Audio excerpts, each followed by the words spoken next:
নমস্কার, আমি মৌমিতা। অন্য স্বাদের রেসিপিতে বন্ধুদের স্বাগত জানাই।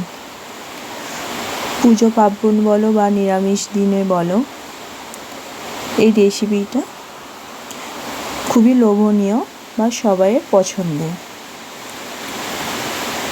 আর তোমাদের বলতে হবে না রেসিপিটা কি। দেখো, শীতকাল এসে যাচ্ছে, সব রকম সবজিও পাওয়া যাবে। সব রকম সবজি দিয়ে চাউটা করলে খুব ভালোই খেতে লাগে।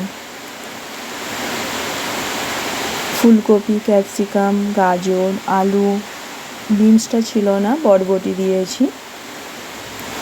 তাজা সবজি ছিল, মোটামুটি সবই দিয়েছি। চাউটা সিদ্ধ করে নিয়েছি। সিদ্ধ করার পর দেখো কিছুটা সাদা তেল মাখিয়ে নিচ্ছি। চাউটা খুব ঝরঝরে থাকে। আর জলেতে দিলে চাউটা কিছুক্ষণ ছেঁকে রাখার পর গায়ে যেন একটু জড়িয়ে যায়, কিন্তু ছাঁকার পর কিছুটা সাদা তেল মাখিয়ে নিলে চাউটা বেশ ঝরঝরে থাকে। এবার আমি সোয়াবিনটা রেডি করব। তার জন্য মশলা দেখো, আদা টমেটোটা বেটে নিয়েছি। কারণ সোয়াবিনটা শুধু দিলে ভালো লাগে না, একটু মশলা দিয়ে পাক করে দিলে বেশ ভালোই লাগে। বাকি সবজিগুলো আমি ভেজে নিয়েছি সাদা তেলে। আর যে তেলটা ছিল তাতে আমি সোয়াবিনটা নেড়ে নিয়েছি। সোয়াবিনটা আমি ছোটো ছোটো করে একটু কুচিয়ে নিয়েছি, একটু বড় বড় ছিল বলে।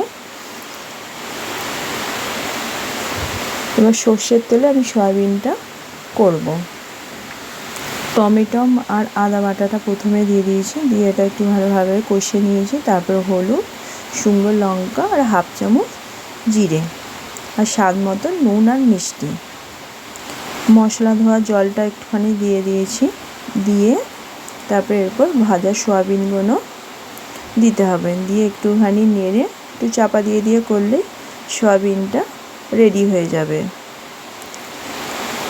সোয়াবিনটা দেওয়ার জন্য চাউয়ের স্বাদটা কিন্তু একটু অন্যরকমই হয়েছিল। পারলে তোমরা একবার এটা বাড়িতে করে বানাবে।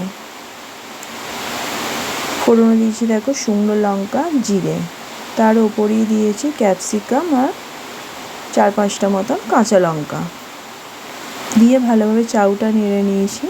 তারপরে নুন আর স্বাদ মতন একটু মিষ্টি দিয়েছি। 2-4টে চিনির দানা দিই, তোমরা পারলে দেবে। কারোর যদি পছন্দ না হয় তাহলে দিতেও হবে না। এবার ভাজা সবজিগুলো আর সোয়াবিনটা দিয়ে এবার ভালোভাবে চাউটাকে নাড়তে হবে।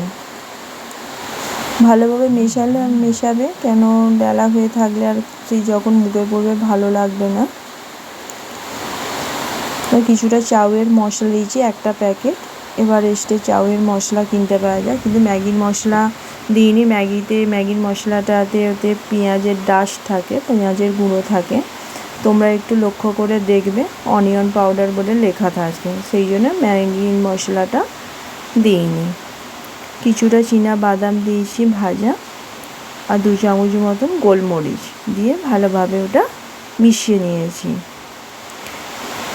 চাউটা বেশ ভালোভাবেই মেশাতে হয়, কেন ডেলা বেঁধে থাকে তো, যেন ভালোভাবে মিশিয়ে নিয়েছি। কেমন হয়েছে